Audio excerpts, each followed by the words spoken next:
Amy, hi, this is Professor Delapine here. I'm going to give you some video feedback on your character. And to answer your question, yes, you did do it correctly.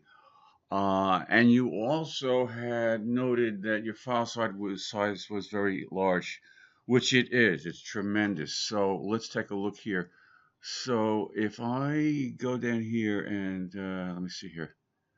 Um, it doesn't, it's a little confusing as to why. So let me just try something here. Image. Okay, that made it tremendous. So I had made a suggestion about cropping the image. So if you look down here in the lower left-hand corner, you'll see the document size. Okay, 20, and then another one, 676 megs. That's with the addition of the layers that will build that up, add to that file size. So Uh, let's just, I don't know which file it is. I'm not going to bother finding out, but if you simply hit Control A for select all, note that right now it's at 676 megs. Okay. If I go to image crop, it's now dropped down to half that size. Okay. So it's cropping out unwanted pixels. So keep that in mind. So just to take it a step further now, and look further at this. You did the layer masks correctly. So if I go in here and right click on the layer mask and select disable it, I can see the original. Okay, so you kept all the original images intact. And I am looking at now this pillow in the background. It kind of doesn't make sense. I know it's for Fantasia Furniture Fairy and you want it to represent wings, but this is just there.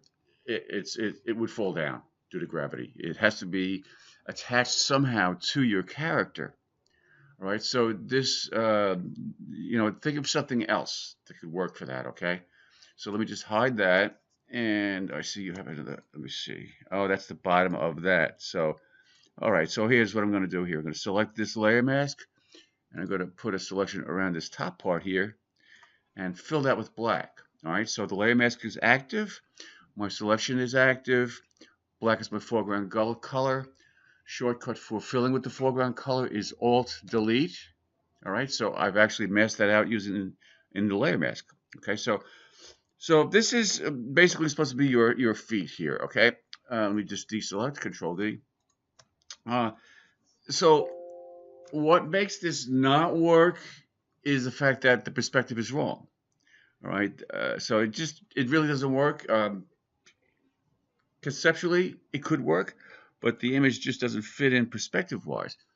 But it's not the end of the world here. You can still get anything to fit in under this cabinet. Uh, you did quite an amazing job with masking out these arms, for lack of a better word. Let me just disable that.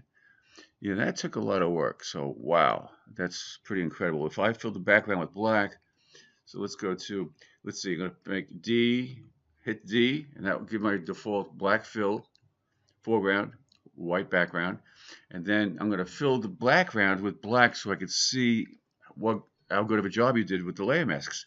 So Alt Delete fills with the foreground color, Control Delete fills with the background color. So this shows me that you did a terrific job, actually an amazing job with the layer mask with regards to these arms. So this is really impressive. Let me disable it again. Yeah. So okay. So my question is like, I mean, it works. It works. Um, what you're gonna have to do is fit your character to somewhere within or close to a 6 by 8 inch area. Okay, so how you would do that would be if I select the top one, the top shells layer, and then shift click the bottom table 2 layer, all right, everything except the background, and then hit Control T. That represents free transform. Okay, let me just stop this for a second. I can bring down guidelines to show you where the 6 by 8 inch area would be. Um, it's 9. That's an inch away from the edges on each side. I mean, it's approximate. It could be approximate. Some of this arm could overlap into that area. Not a problem. So Control T, and then I will now scale up everything at the same time because they're all active. So I'm going to click and start dragging and then hold down Shift. The Shift will constrain as you scale up.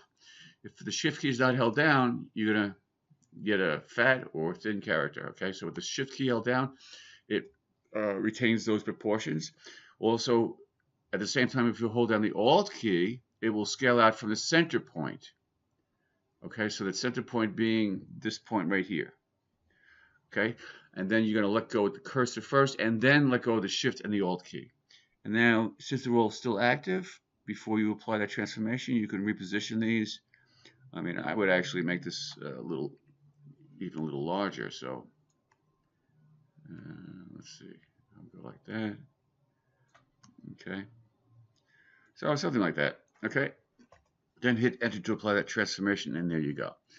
All right, I see you got a little Dad holding up the clock, and all right, so I just hope that feedback was of value to you. All right, have a great day. Okay.